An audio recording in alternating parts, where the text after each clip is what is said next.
Is there going to be a coalition between PDDS or PDP with Lakas CMD? No. No? No, I cannot because nandyan si Marcos. Hindi ako believe na he's really a weak leader. Kaya ako sabi ko, totoo yan, hindi ako naninira ng tao. Talagang weak. Kasi spoiled child, only son. Of course, he can talk. He delivers English articulate.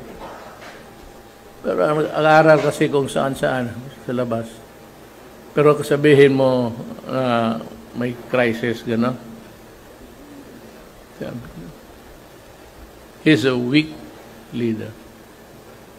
At saka may bagahe siya. Ni minsan wala kayong narinig na mag-Marcos ako. At kung magnakaw uli yan, bahala kayo. Ni minsan wala kayong narinig na mag-Marcos ako. At kung magnakaw uli yan, bahala kayo. Ni minsan wala kayong narinig na mag-Marcos ako. At kung magnakaw uli yan, bahala kayo. Palitan na ninyo yan. Matagal na yan sila dyan. At napakita na nila ang talent nila. Hanggang dyan lang. Pilipino ako, Pilipino ka rin. Ang problema lang na ilagay ka dyan sa posisyon mo na hindi karapat-dapat. Time to correct this aberration. Maghanap kayo ng kandidato na ordinaryo na Pilipino. Bigyan ninyo ng panahon at ipakita rin niya. You are better off with ordinary Filipinos. I'd like to advise, not tell, advise the Filipinos na palitan na ninyo.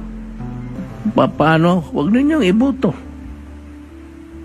Kung magulo sila, may police, may military, they are the guardians of peace. So, do your duty. Sabihin ko sa kanila.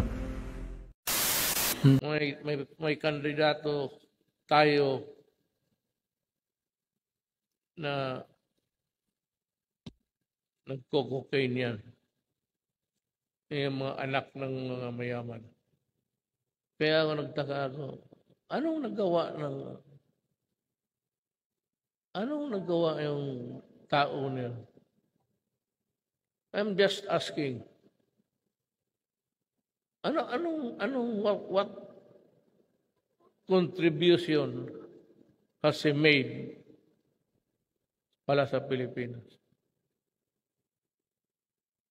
Iyan lang, gusto ko lang tanongin ng hindi naman sabang bakit ang Pilipino parang lukong-luko na supporting. Magtanong lang ako sa inyo, ano ang ginawa niyan?